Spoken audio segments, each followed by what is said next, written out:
El caos se apoderó de Bucarest. Frente a la embajada argentina, miles de personas se agolpaban, con los ojos llenos de una esperanza desesperada. El gobierno rumano observaba con tensión, viendo cómo el corazón de su fuerza laboral, profesionales y técnicos formados durante décadas, amenazaba con fugarse en una diáspora masiva. Todo había comenzado con una sola noticia, un pequeño artículo perdido en las páginas de un diario de Buenos Aires. Una mujer de ascendencia argentina, nacida en el Bloque del Este, había conseguido un puesto como funcionaria pública en la capital. Nada más. Pero esa chispa había encendido una pradera seca en los corazones de 500.000 de almas. Quizás nosotros también podemos ir. Quizás nosotros también podemos ser argentinos. La puerta que había permanecido cerrada con el óxido de 87 años de historia, ahora, finalmente, parecía entreabrirse. El nombre de esa mujer era Caterina. Una trabajadora despedida de una fábrica, que vivía en un sótano húmedo en un barrio humilde. En el bolsillo de su pecho, guardaba como una reliquia un tesoro acumulado durante toda la vida de su abuela, una mujer que jamás había pisado Argentina, $500. El milagro de esos $500 estaba a punto de comenzar. Mi nombre es Caterina Rossi. Nací en 1990, en un pequeño pueblo de descendientes de europeos perdido en la campiña rumana, un lugar que apenas figuraba en los mapas. Nuestras calles eran de tierra y polvo negro. Las casas, de ladrillos viejos y gastados, se apretujaban unas contra otras como buscando consuelo. En verano, el termómetro trepaba hasta los 45 grados, y en invierno, el frío te calaba los huesos con 20 grados bajo cero. Era una tierra dura, implacable. Pero en ese rincón olvidado del mundo, sucedía algo mágico, se oía hablar en argentino. El chusmerío de las abuelas mientras lavaban la ropa en el pozo comunitario, los chistes que mis abuelos se contaban mientras jugaban al truco bajo un parral raquítico, todo se decía en un español con acento porteño. Un español extraño, eso sí. Años después supe que era el castellano rioplatense de principios del siglo XX, un idioma que se había congelado en el tiempo, como un insecto en ámbar, sin actualizarse jamás desde que mis bisabuelos quedaron atrapados allí por el capricho de la historia. Mi abuela, Sofía Rossi, había nacido en 1952.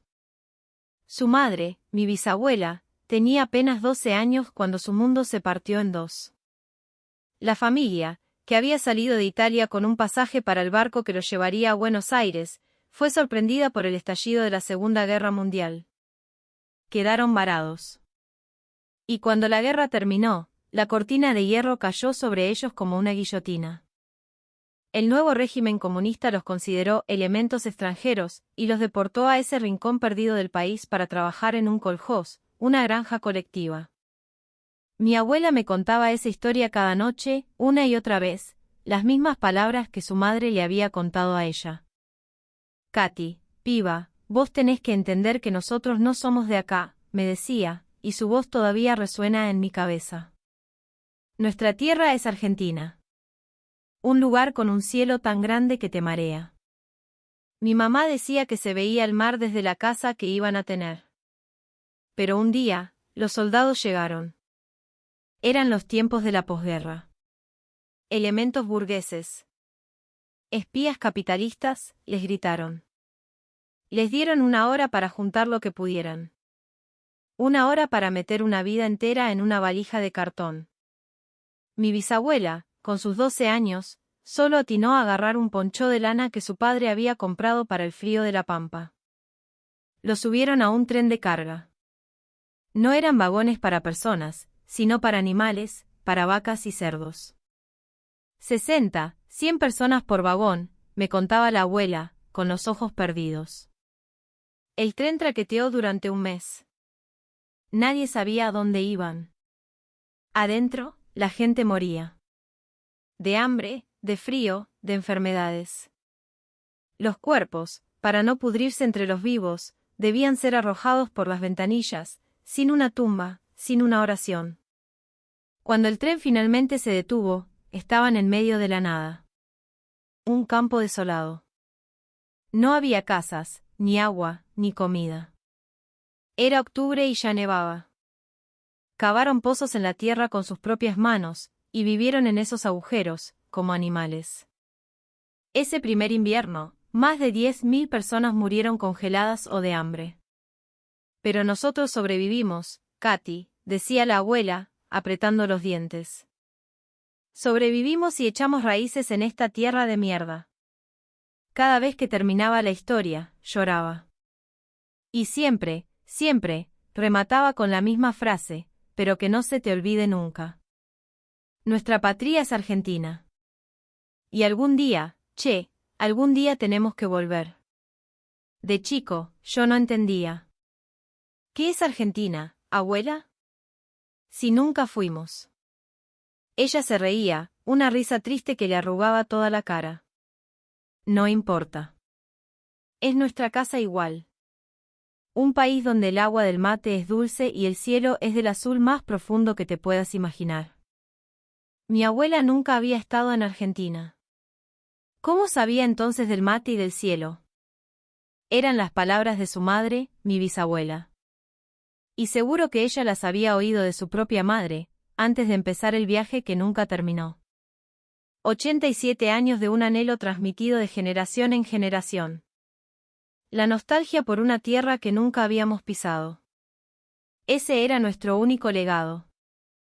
Crecí en ese pueblo, aprendiendo rumano en la escuela y escuchando el lunfardo de mi abuela en casa.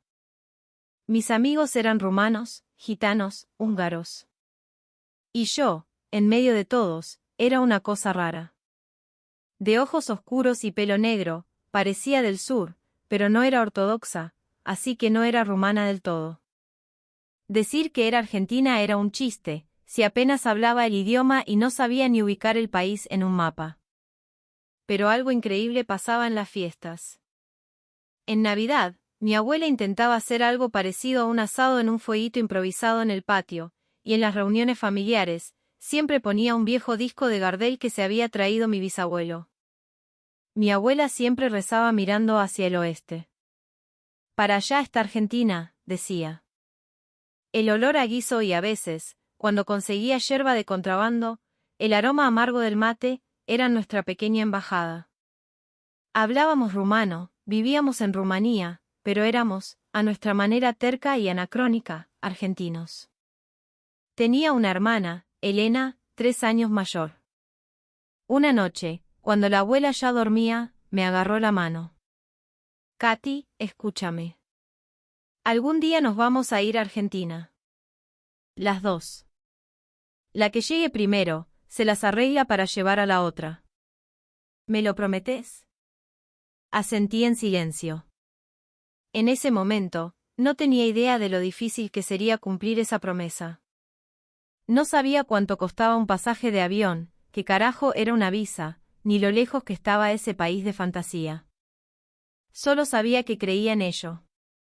Cuando cumplí 1 año, en 1991, la Unión Soviética se derrumbó y con ella todo el bloque del Este. Era demasiado chico para recordarlo, pero por lo que me contaron, fue como si el mundo se diera vuelta. La inflación se disparó, la fábrica donde laburaba mi viejo cerró. Tuvimos que irnos del pueblo, dejarlo todo atrás. Menos a la abuela. Yo me muero acá, dijo, rotunda. Si se quieren ir, váyanse ustedes. Tenía 4 años cuando me despedí de ella. El recuerdo es borroso, pero todavía siento sus manos ásperas rodeándome la cara. Caterina, vos tenés que llegar a Argentina. Acordate, el mate es dulce y el cielo es azul. Esa es tu patria. Nuestra familia se fue a Ucrania, a buscar un futuro. Pero allá tampoco fue fácil. Los descendientes de argentinos, los latinos, éramos bichos raros en todas partes. Ahí empecé a entenderlo con una claridad dolorosa, necesitábamos una verdadera patria. En una escuela secundaria de Kiev, yo tenía 14 años. Me sentaba al fondo del aula, en el rincón más oscuro. No escuchaba al profesor. Oía su voz, pero las palabras no me llegaban, rebotaban contra un muro invisible en mi mente. Miraba por la ventana un mundo gris, cielo gris, edificios grises, una vida gris. Sonó el timbre del recreo. Fui despacio a mi casillero. Al abrir la puerta, sentí un frío en el estómago. Mis zapatillas no estaban. Las había dejado ahí a la mañana, estaba seguro. El casillero estaba vacío. Supe al instante quién había sido. Detrás de mí, oí unas risitas. Me di vuelta. 3 pibes me miraban burlándose. Uno de ellos tenía mis zapatillas enganchadas en un dedo y las hacía girar. Che, Tana, esto es tuyo. Vení a buscarlo, si te animás. No me moví. Sabía que si me movía, perdía. ¿Qué pasa? No sabes hablar. No entendés el ucraniano. Yo hablaba ucraniano, no perfecto, pero lo hablaba. Pero en ese momento, las palabras se me atoraron en la garganta. El pibe tiró mis zapatillas al suelo, al lado de un tacho de basura. Y se fueron, riéndose a carcajadas. Me quedé ahí parado, un rato largo, mirando mis zapatillas sucias junto a la basura. No las levanté. Volví al aula en medias. ¿Sí sentí vergüenza? No, en ese momento ya ni siquiera sentía vergüenza. Estaba anestesiado. Esa noche, en casa, me tapé con la frazada hasta la cabeza y lloré en silencio. Mi vieja no podía enterarse. Ella se pasaba el día entero de pie en un mercado vendiendo verduras, y mi viejo se rompía la espalda en la construcción. No podía decirles que me hacían bullying en la escuela. Era mi problema. Un problema que tenía que resolver solo. ¿Por qué yo? La razón era simple, era diferente. Morocho, con el pelo negro, con un acento raro al hablar. Cuando me preguntaban qué era ser descendiente de argentinos, me costaba un montón explicarlo. ¿Sos italiano? No. ¿Español? Tampoco. ¿Entonces qué sos? A esa pregunta, ni yo mismo sabía qué contestar. No sabía quién era. Aguanté así 3 años. Vivía como un fantasma. Alguien que está, pero que nadie ve. Alguien a quien no hace falta hablarle. Mi viejo volvió a quedarse sin laburo. La economía ucraniana se había desplomado. Otra vez, a mudarse. Esta vez, a Rusia. Un pueblo cerca de Moscú. Habíamos oído que allí había una comunidad de descendientes. Con 17 años, empecé la secundaria en Rusia. Otro nuevo comienzo. Esta vez puede ser diferente, pensé. Pero fue igual. O peor. Los pibes rusos me lo decían sin vueltas, Yuzhny, sureño, abrí los ojos. ¿Ves algo? Yo les decía que no era del sur, que mi familia venía de otro lado. ¿De dónde, entonces? ¿De Argentina? ¿Y qué haces acá, entonces? No sabía qué responder. Para explicarlo, tenía que empezar en 1939.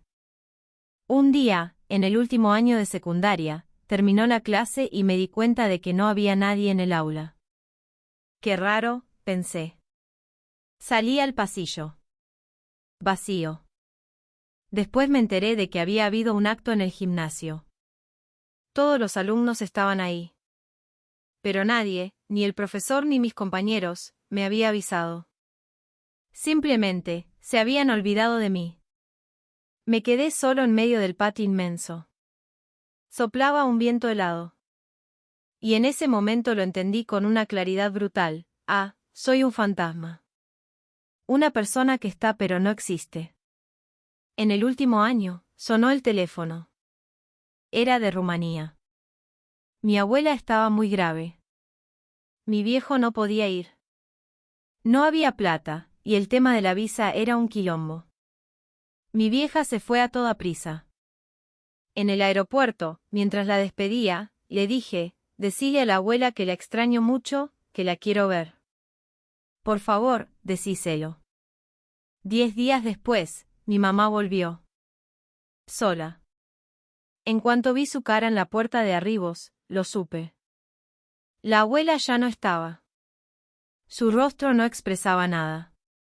Era una máscara. Y eso me dio más miedo que cualquier otra cosa. Esa noche, me llamó a su cuarto. Sobre la cama había un pequeño paquete envuelto en tela. Es de la abuela, me dijo. Desaté el nudo. Adentro había un viejo poncho de lana, gastado y descolorido. Una foto en blanco y negro de unos bisabuelos que nunca conocí. Y un sobrecito. Lo abrí. Había billetes. $. $500. ¿Esto? Pregunté. Es el testamento de la abuela, respondió mi mamá en voz baja. Dijo que con esta plata te fueras a Argentina. Que tenías que irte. Como sea. Me quedé mirando esos billetes. Billetes de un país al que mi abuela nunca pudo ir. ¿De dónde los había sacado? ¿Cuántos años, cuántos sacrificios le había costado juntar esa miseria? $500. No alcanzaba ni para la mitad de un pasaje de avión. Pero era la vida entera de mi abuela. Apreté esa plata contra mi pecho y lloré. Lloré mucho tiempo. Abuela, te juro que voy a ir. Te lo juro. Desde ese día, cambié. Ya no me importaba que me ignoraran en la escuela. Tenía un objetivo. Ir a Argentina. Solo pensaba en eso. Me puse a estudiar como un loco. Cuando me gradué, fui el tercer mejor promedio del curso. Demostré que hasta un fantasma, si aprieta los dientes, puede lograr cosas. Mi hermana Elena se fue a Argentina antes que yo. Consiguió una visa especial para descendientes. En el aeropuerto, mientras la despedía, le dije, espérame. Yo también voy a ir. Ella se rió. Ya lo sé. Hicimos una promesa, ¿te acordás? La que llega primero, ayuda a la otra. 2 años después, me tocó a mí. Tenía 24 años. Conseguí la visa, compré el pasaje, armé una valija. Antes de irme, saqué los $. De la abuela. Bueno, abuela, llegó el día. Me voy al país del que tanto me hablaste, el del mate dulce y el cielo azul. Guardé los billetes en el bolsillo de la camisa. La abuela se venía conmigo. Cuando aterricé en el aeropuerto de Ezeiza, me temblaban las piernas. Esto es Argentina. El aire estaba lleno de español, de mi idioma. Me largué a llorar. Qué ridículo, ¿no? Llorar en un aeropuerto. Pero no podía parar. La tierra que mis bisabuelos habían dejado hacía 87 años, finalmente recibía a su descendiente. Al salir a la terminal de Arribos, vi a mi hermana. Corrí y la abracé. Las dos llorábamos a los gritos. En medio de todo el quilombo del aeropuerto, cumplimos nuestra promesa. Elena me agarró la mano. Ya está, Katy. Esta es nuestra casa ahora. Sentí el calor de los $. De la abuela en el bolsillo.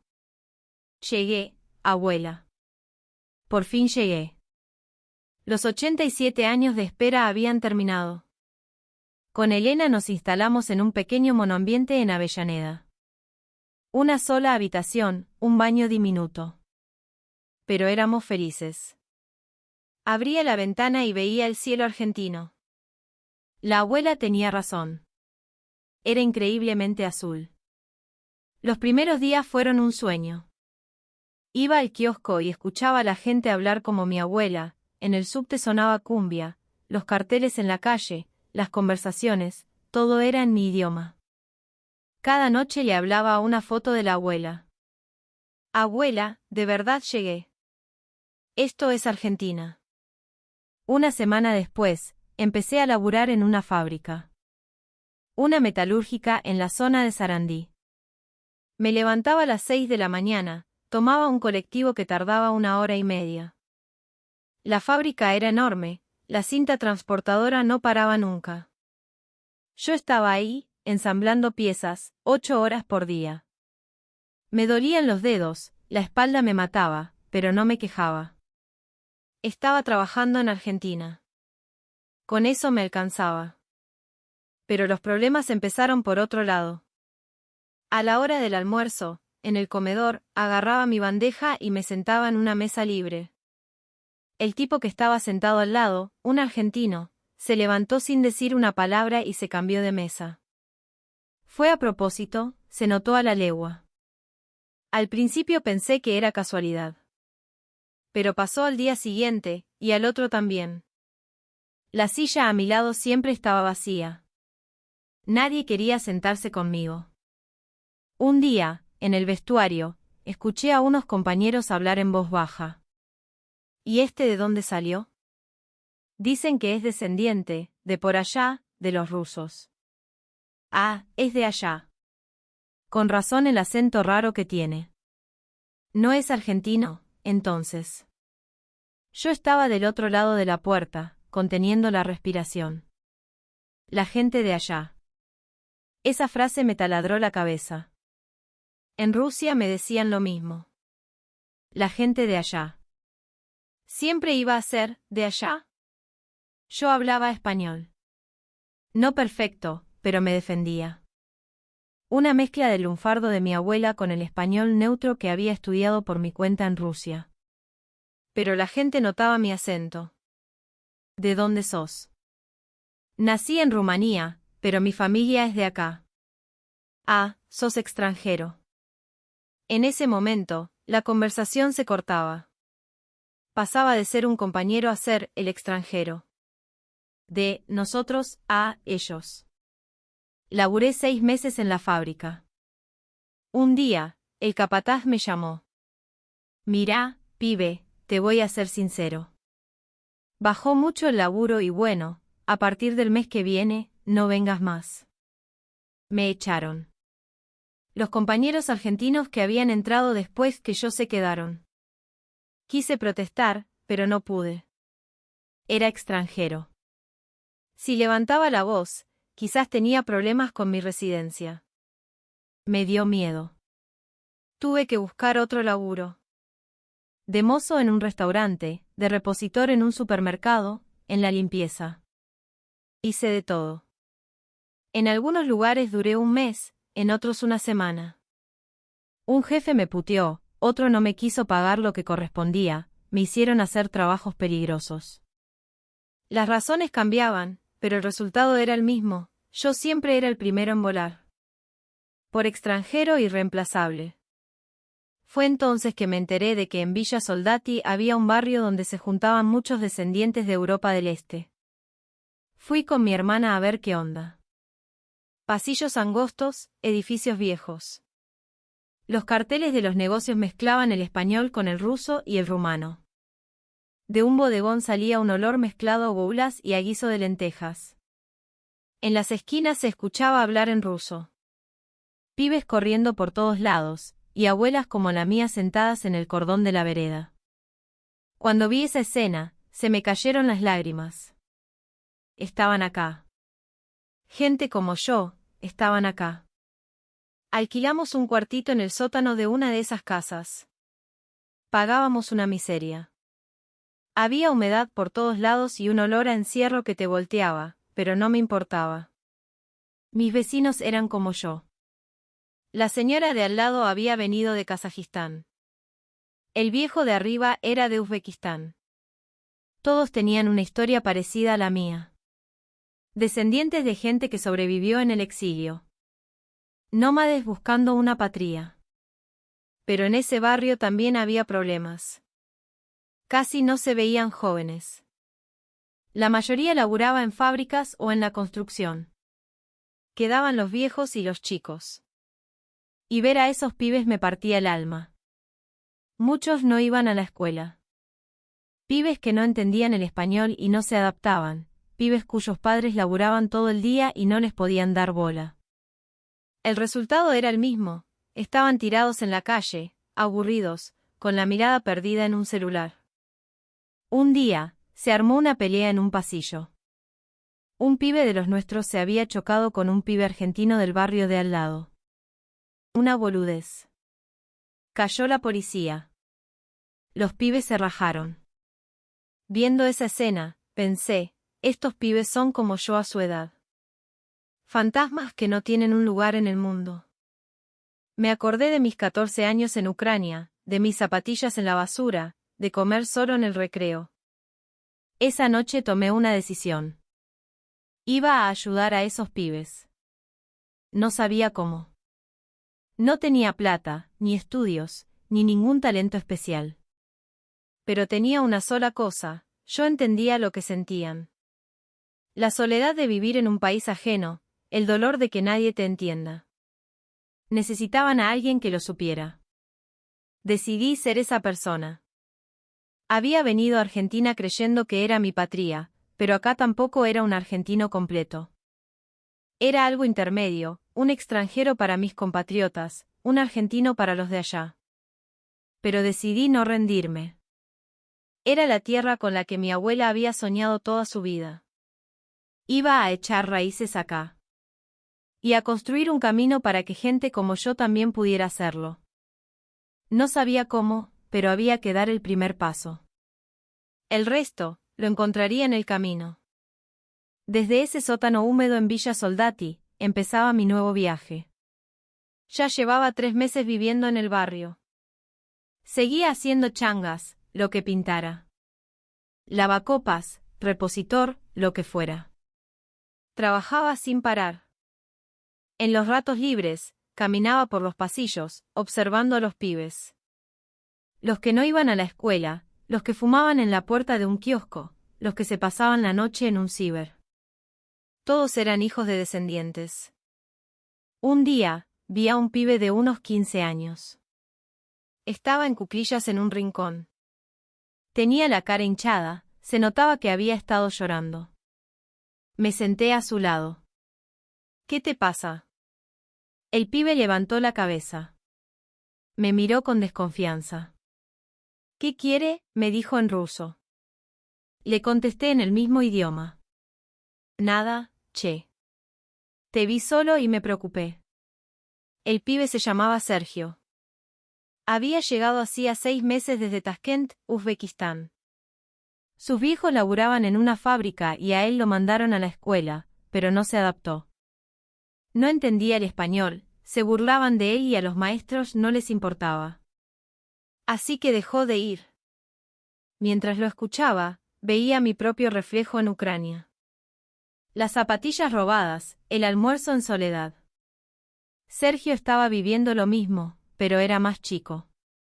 Y quizás era peor, porque yo al menos hablaba bien el ucraniano. Él, ni español ni ruso, hablaba todo a medias. El típico pibe de nuestra comunidad, sin un lugar en el mundo. A partir de ese día, empecé a juntarme con Sergio. De a poco, le enseñé lo que sabía de español. Hola. Gracias. Yo soy Sergio. Él repetía, con esfuerzo. Le corregía la pronunciación, lo felicitaba cuando le salía bien. De a poco, la cara de Sergio empezó a recuperar vida. Un mes después, trajo a una amiga. Yo también quiero aprender español, dijo una pibita de 12 años. Había venido de Kazajistán. El rumor corrió como reguero de pólvora. Hay un flaco en el barrio que enseña español. Empezaron a caer pibes, uno tras otro. Yo, la verdad, estaba desbordado. No era maestro ni nada. No tenía títulos ni estudios. Solo les enseñaba lo que sabía. Pero a los pibes no les importaba. Me gusta más que el profe de la escuela. Vos nos entendés. Entendés nuestro idioma y lo que sentimos. Esas palabras me llegaron al corazón. Lo que necesitaban no era un título, sino alguien que los entendiera. Y yo podía ser esa persona, porque conocía la soledad de ser un extranjero. Pero al mismo tiempo, me di cuenta de lo poco que sabía. No tenía un método, no sabía cómo tratar los problemas emocionales que tenían. Un día, un pibe de 17 años me mostró las cicatrices en su muñeca. Se había intentado cortar las venas. ¿Por qué? Porque ya no quiero vivir más. No supe qué decirle. Me quedé mudo. No sabía cómo ayudarlo. Esa noche, en casa, lloré de impotencia. Así no puedo seguir, pensé. Si de verdad quería ayudar a estos pibes, tenía que estudiar. Educación. Psicología. Con 26 años, me anoté en la universidad. Era el viejo del curso. De día laburaba, de noche estudiaba. Elegí la carrera de Ciencias de la Educación. No porque me gustara enseñar, sino porque quería salvar a esos pibes. Necesitaba herramientas. La facultad no fue fácil. Libros gruesos en un español académico, debates con pibes mucho más jóvenes. A veces se burlaban de mi acento. Pero pensaba en la cara de los chicos del barrio y seguía adelante. En segundo año, empecé a cursar materias de psicología. Psicología del desarrollo, técnicas de counseling, trauma. A medida que aprendía, las dudas que tenía se iban aclarando. Por eso ese pibe reaccionaba así. Tenía que haberlo encarado de esta otra manera. Estudiar se volvió fascinante. Me recibí y seguí con la maestría. Un posgrado en educación. Mi tesis, por supuesto, fue sobre los jóvenes de nuestra comunidad, la formación de la identidad y estrategias de apoyo educativo en jóvenes descendientes de argentinos provenientes de la ex Unión Soviética. Mi propia vida era el material de estudio. Durante la maestría, fundé una organización sin fines de lucro. La llamé Puente. Quería ser un puente entre nuestra comunidad y la sociedad argentina. Al principio estaba solo. Daba clases de español los fines de semana en el barrio. Cada vez venían más pibes. 10, 20, 30. El rumor se extendió. Me llamaban de Rosario, de Córdoba. Vení a nuestro barrio, por favor. Junté voluntarios, pedí donaciones. De a poquito, la organización fue creciendo. Sergio terminó la secundaria e ingresó a la universidad en Argentina. Un día me dijo, Katy, gracias a vos llegué hasta acá. Si no fuera por vos, seguro que estaría en cana, o muerto. Cuando escuché eso, me largué a llorar a los gritos. Esta es mi misión, pensé. Por más difícil que fuera, tenía una razón para seguir. Un pibe que encontré en un pasillo me había cambiado la vida. Ahora tenía que ser el puente para muchos más. A los 30 años me casé. Mi esposa, Laura, también es descendiente. Su familia vino de Kazajistán. Nos conocimos en el barrio, ella era voluntaria en la organización. Era una mujer callada pero con una fuerza increíble. Nunca me cuestionó por qué hacía lo que hacía, porque volvía tarde a casa. Al contrario, me apoyaba. Lo que haces es increíble, Katy. Quiero ayudarte. Un año después nació nuestra primera hija. Le pusimos Sofía. Y de nombre argentino, Violeta. Cuando la tuve en brazos, se me cayeron las lágrimas. ¿De qué país va a ser esta nena? ¿Argentina? ¿Descendiente? Otra cosa. 2 años después, nació Eva. Era padre de 2 nenas. Terminé la maestría. El día que defendí la tesis, no podía parar de llorar. Los estudios que había empezado a los 26 años, finalmente terminaban. Con el título en la mano, miré al cielo. Lo logré, abuela. Lo logré. Pero después de la euforia, vino la angustia. No conseguía laburo. Mandé currículums a decenas de lugares, pero nadie me llamaba. En las pocas entrevistas a las que llegué, el resultado fue siempre el mismo, lamentamos informarle. Una noche, mientras mis hijas dormían, miraba el celular sin rumbo. De repente, vi un aviso. Gobierno de la Ciudad de Buenos Aires. Se busca profesional para el área de apoyo a comunidades migrantes. Contrato término, horario flexible. El corazón se me paró. Leí los requisitos. Se valorará el conocimiento de la historia y la cultura de comunidades de descendientes de argentinos. Me temblaban las manos. Este laburo es para mí, pensé. Le mostré a mi esposa. Lau, ¿y si me presento a esto? Ella miró el aviso. ¿Funcionario público? Pero vos sos extranjero, Katy. ¿Se puede? No sé. Pero quiero intentarlo. Ella sonrió. Entonces mandale para adelante. Si no lo intentás, te vas a arrepentir toda la vida. Mandé los papeles. Y ahí empezó la batalla. Tenía que preparar un examen de ingreso. De día, cuidaba a las nenas. De noche, estudiaba. Derecho administrativo, políticas sociales, historia argentina. Palabras que no había visto en mi vida. Estudiaba desde las 10 de la noche, cuando las nenas se dormían, hasta las 2 de la mañana. Todos los días. Se me caían los ojos del sueño. Después de un mes, no había llegado ni a la mitad del temario. Estuve a punto de abandonar.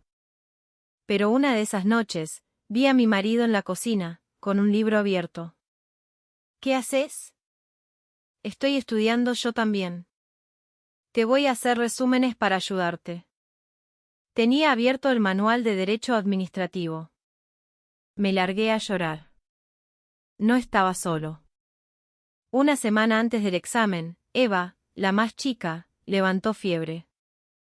Al hospital, cuidarla toda la noche, y a la mañana, a estudiar. El cuerpo no me daba más. Hoy me quedo yo con las nenas, vos concéntrate en el estudio, me dijo mi mujer. Llegó el día del examen. Entré al aula y había decenas de personas. Casi todos argentinos. Me sentí un sapo de otro pozo. Me sudaban las manos. Me dieron la hoja. Empecé a leer las preguntas. La primera, no la sabía. La segunda, tampoco. Se me puso la mente en blanco. Pará, Katy. Cálmate. Respirá hondo. Me acordé de la cara de mi abuela. Caterina, tenés que llegar a Argentina. Ya había llegado hasta acá. No podía rendirme ahora. Volví a leer las preguntas. La tercera. Esta la sé. Agarré la virome y empecé a escribir. Las 2 semanas de espera hasta el resultado fueron eternas. Vivía pegado al celular. Un día, mientras preparaba la cena, sonó el teléfono. Número desconocido. Hola. ¿Hablo con el señor Caterina Rossi? Sí. Lo llamamos del gobierno de la ciudad. Le informamos que aprobó el examen escrito. Queremos citarlo para una entrevista. Me quedé con el teléfono en la mano, paralizado. Mi esposa vino corriendo. ¿Qué pasó? No pude contestar. Solo atiné a sentarme en el suelo y llorar. La semana hasta la entrevista fue un manojo de nervios. Practiqué mi presentación frente al espejo 100 veces. Hola, mi nombre es Caterina Rossi. El día de la entrevista, me puse el único traje que tenía y fui para la sede del gobierno. En la sala de espera, vi a los otros candidatos. Todos pibes jóvenes. Yo tenía 33 años y 2 hijas. El corazón me latía a 1000 por hora. Llegó mi turno. Entré a la sala. 3 personas me esperaban. La primera pregunta, ¿por qué quiere este trabajo? No dije lo que había practicado. Me salió del alma. Porque soy un descendiente. Nací en Rumanía, crecí en Ucrania, fui a la escuela en Rusia y eché raíces en Argentina. Sé en carne propia lo difícil que es todo ese proceso. Y quiero ayudar a que la gente como yo pueda vivir un poco mejor. Una semana después, sonó el teléfono. Señor Rossi, felicitaciones. Quedó seleccionado para el puesto. Se me aflojaron las piernas y caí sentado al suelo. Lo había logrado. Iba a ser funcionario público. Sentí el calor de los $500 de mi abuela, que todavía guardaba como un tesoro. Era el triunfo de ella, no el mío. La noche anterior a mi primer día de trabajo, no pegué un ojo. ¿De verdad iba a ser funcionario? Un funcionario público argentino. Yo. No podía creerlo. Me levanté a las 5 de la mañana. Me puse el mismo traje de la entrevista, un poco gastado. No tenía plata para comprar uno nuevo. Me miré al espejo. Nervioso, sí. Pero podés hacerlo. Dejé a las nenas en el jardín y tomé el subte hacia el centro. Estaba rodeado de oficinistas, estudiantes, amas de casa. Yo era uno más de ellos. Un laburante, un funcionario. Se sentía irreal. Cuando llegué al edificio del gobierno, el sol de la mañana le pegaba de lleno y lo hacía brillar. La bandera argentina flameaba en lo más alto. Respiré hondo y entré. El corazón me latía con fuerza en el ascensor. Me paré frente a la puerta de la oficina. Tomé el picaporte con la mano temblorosa y abrí. Decenas de personas me miraron. Silencio total. Buen día. Soy Caterina Rossi, el nuevo compañero. La voz me salió como un susurro. Nadie reaccionó. Un segundo, 2, 3. La cagué, pensé. Mi acento sonó raro. En ese momento, un tipo se levantó. Era el jefe del área. Bienvenido, Caterina. Te estábamos esperando. Me extendió la mano. Se la estreché, mojada de sudor. Los demás también se levantaron y me saludaron. Me relajé un poco. Quizás acá esté todo bien. Me senté en mi escritorio. Tenía mi propia computadora y un cartelito con mi nombre, Caterina Rossi. Lo toqué. Era real. Estaba escrito en español. Se me llenaron los ojos de lágrimas. Mi tarea era el apoyo a los descendientes que vivían en la ciudad. Ayudarlos con los trámites, la extensión de la visa, la inscripción en la obra social, la escuela para los chicos. Era el trabajo perfecto para mí. Yo había pasado por todo eso. Sabía dónde se trababan, que era lo difícil. Todo el sufrimiento anterior fue para esto, pensé. Esa misma tarde llegó la primera persona a la que tenía que atender. Una mujer de unos 50 años, parada frente al mostrador, con cara de perdida. Me acerqué. ¿Necesita ayuda en algo? La señora me miró y me dijo en ruso, no hablo español. ¿Qué hago? Le temblaba la voz. Le contesté en ruso. Tranquila, señora. Yo la ayudo. ¿Qué necesita? La cara de la mujer se transformó. ¿Usted habla ruso? Sí. Yo también soy descendiente. Vine de Rumanía. La señora me agarró la mano de golpe. Gracias, me dijo, con la voz quebrada. Es la primera vez, desde que llegué a Argentina, que puedo hablar con alguien y sentirme tranquila. No pude evitar llorar. Era esto. Esto era lo que yo quería hacer. Estar ahí, para la gente como yo. Hablar el mismo idioma, conocer el mismo dolor.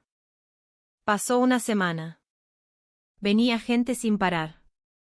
Los problemas de visa, de laburo, de la escuela de los chicos. Las historias eran diferentes, pero el fondo era el mismo, no sabíamos a quién preguntarle. Yo me convertí en su puente. Un mes después, el rumor se había esparcido. En el gobierno de la ciudad hay un tipo que habla nuestro idioma. Se duplicó la cantidad de gente que venía. Un día, el jefe me dijo, Katy, ¿viste los diarios? No, ¿qué pasó? Salió un artículo sobre vos. Dicen que sos el primer descendiente del este en convertirse en funcionario. Quedé helado. Esa noche busqué la nota. Era verdad. Estaba mi foto. Un descendiente de argentinos, el primer funcionario de la comunidad. En los comentarios, la gente me felicitaba. ¡Qué groso! Seguro que la luchaste un montón. Fuerza. Lloré leyendo los mensajes de desconocidos. Mi esposa me abrazó. Che, te hiciste famoso. No, nada que ver. Es solo una notita en un diario, le dije. En ese momento, de verdad lo creía. ¿Qué podía cambiar un simple artículo? No tenía ni la más remota idea de la ola gigante que estaba a punto de generar. Una noche, desde la ventana de mi casa, miré la luna sobre Buenos Aires. Era la misma luna que había visto mi abuela desde su pueblo perdido en Rumanía. Abuela, soy funcionario público. De Argentina. Estoy ayudando a nuestra gente. Apoyé la mano en el vidrio. Este es recién el comienzo. Voy a traer a más gente. Voy a cumplir el sueño que vos tuviste toda tu vida. Sentí el calor de los $500 en el bolsillo. 8 meses después de empezar a trabajar, mi esposa me mostró su celular con cara de preocupación. Era una noticia en ruso. Descendiente de argentinos hace historia en su patria. Mi foto, en primer plano. Era un medio de la comunidad de Tashkent. El corazón me dio un vuelco. El pequeño artículo de Buenos Aires había cruzado el océano. A partir del día siguiente, mi vida fue una locura. Las notificaciones de las redes sociales no paraban. Mensajes, cientos de mensajes. En ruso, en uzbeco, en kazajo. Caterina, felicitaciones. ¿Cómo hiciste para ser funcionario? Yo también quiero ir a Argentina. Eran tantos que no llegaba a leerlos. Todos decían lo mismo, quiero ir. Quiero ser como vos. Decime cómo hago. Una semana después, vi una noticia en la televisión que me dejó helado. Una fila larguísima de gente frente a la embajada argentina en Tashkent. El título decía, aluvión de descendientes de argentinos solicitan visas para retornar a su patria. Me quedé sin palabras. Esto es por mi culpa. Cuando llegué a la oficina, el jefe me llamó. Katy, nos contactaron de Cancillería. ¿Del Ministerio de Relaciones Exteriores? Sí. Por la situación en Uzbekistán. Quieren que los asesores, porque vos conocés la situación de allá. Yo. Pero si soy un simple empleado. Te lo pidieron especialmente. Fui a la Cancillería, en el centro de Buenos Aires. El edificio era imponente. En la sala de reuniones, un montón de diplomáticos de traje me esperaban. En una pantalla, un gráfico, solicitudes de visa desde Uzbekistán, aumento del 800% en el último mes. Casi me desmayo. Un funcionario me dijo, tu caso se convirtió en un símbolo de esperanza, Caterina. Pero tenemos un problema, el gobierno de Uzbekistán está empezando a poner trabas. ¿Por qué? Los descendientes de argentinos allá son profesionales importantes. Médicos, ingenieros, técnicos. Si se vienen todos para acá, es una fuga de cerebros que los perjudica. Mi cabeza daba vueltas. El hecho de que yo fuera funcionario se había convertido en un problema diplomático. No lo podía creer. La Cancillería me pidió algo más. Caterina, ¿podrías participar en las reuniones bilaterales? Yo. Sí. Necesitamos a alguien que represente la voz de los descendientes, que entienda los dos idiomas y las dos culturas. Sos la persona indicada. Días después, estaba en una reunión por Zoom. Del otro lado de la pantalla, los funcionarios uzbecos, serios, tensos. Empezaron ellos, Japón está robando nuestros talentos. Es un acto de saqueo. Así, de una. Del lado argentino respondieron, es el derecho de los descendientes a retornar a su patria. Nosotros tenemos la obligación de recibirlos. La discusión subió de tono. Parecía que todo se iba al diablo. En ese momento, levanté la mano. ¿Puedo decir algo? Todos se callaron y me miraron. Empecé a hablar en ruso. Mi nombre es Katerina Rossi. Nací en Rumanía, pero mis abuelos son de Tashkent, y mis bisabuelos de Argentina. Mi abuela murió sin poder conocer la tierra de sus padres. Su último deseo fue que yo viniera.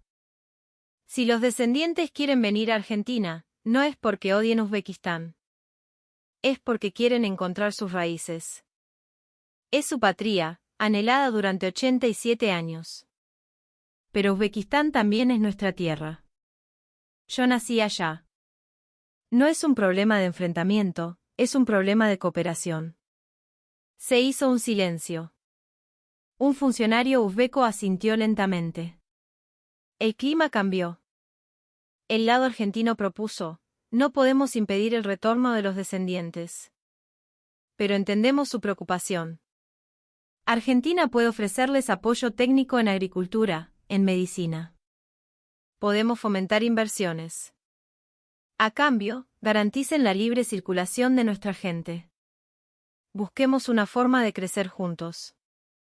Las negociaciones duraron días. Noches sin dormir, discusiones, borradores que iban y venían. Cada vez que estaba por rendirme, pensaba, detrás de mí hay 500.000 de personas. Tengo que aguantar por ellos.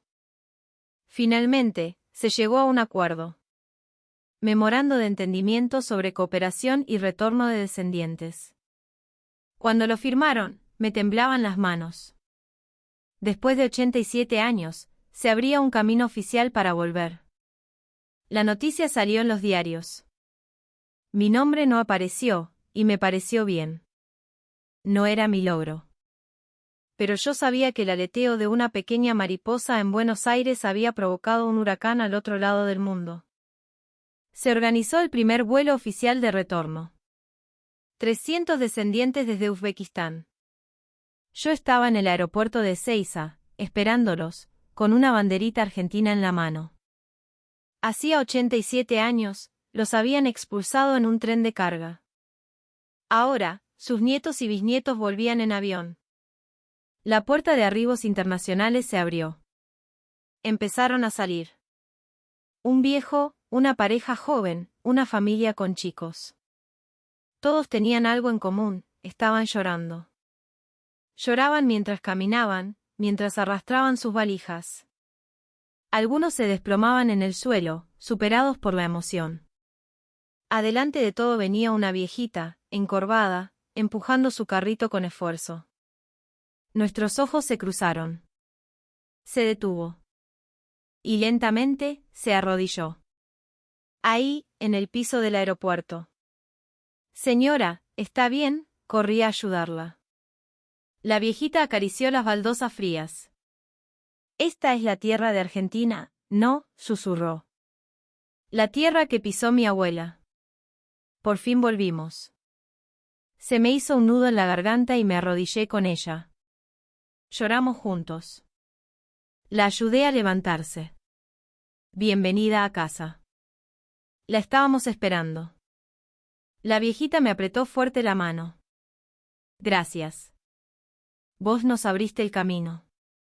No, yo no hice nada, le dije. Te equivocás, pibe. Porque vos viniste primero, nosotros pudimos venir después. Vos fuiste nuestro puente. Los 300 llegaron. El hall del aeropuerto era un caos de llantos, risas y abrazos. Alguien empezó a cantar el himno. Desafinado, con un acento terrible, pero con un sentimiento que te partía el alma. Yo intenté cantar con ellos, pero la voz se me quebró. Llamé a mi hermana. Elena, estoy en el aeropuerto. Lo sé, lo estoy viendo en la tele, me dijo, llorando. ¿Te acordás de nuestra promesa? La que llegaba primero, traía a la otra. Me acuerdo. Lo logramos, Elena. Cumplimos la promesa. Llevamos a los recién llegados al barrio. En el colectivo, nadie hablaba. Miraban por la ventanilla los edificios, las calles de Buenos Aires. No podían creerlo. Al llegar a Villa Soldati, los vecinos los recibieron con aplausos. Bienvenidos. Abrazos, besos. Descendientes recibiendo a descendientes. El mismo idioma, la misma historia, el mismo dolor. A la noche hicimos una fiesta de bienvenida. En un salón chiquito, nos apretujamos todos. Había empanadas, locro, y también platos rusos y uzbecos. Alguien empezó a cantar una vieja canción de la patria lejana. Los viejos la siguieron, con la letra perfecta, una canción que habían cantado durante 87 años en el exilio y que ahora, por fin, cantaban en su tierra. Salí a tomar aire. Miré la luna. La misma que había visto en Rumanía, en Ucrania, en Rusia. Pero esta noche era diferente. Era la luna de mi país, de mi patria. Me acordé de mi abuela. Abuela, por fin llegaron. No vinieron solos, vinieron 300. Y van a venir más. Saqué del bolsillo los $500. El billete gastado. La plata que mi abuela había juntado toda su vida. Con ese dinero, no, con el sueño de mi abuela depositado en ese dinero, yo había llegado hasta acá. Las lágrimas me caían sin parar. Pero no eran de tristeza. Eran 87 años de anhelos contenidos, saliendo de golpe. A la mañana siguiente, volví a la oficina. Me esperaban los recién llegados. Había que ayudarlos con los papeles, el DNI, la residencia. Un laburo de locos. Pero no me quejaba. Ese era mi rol. Ser el puente entre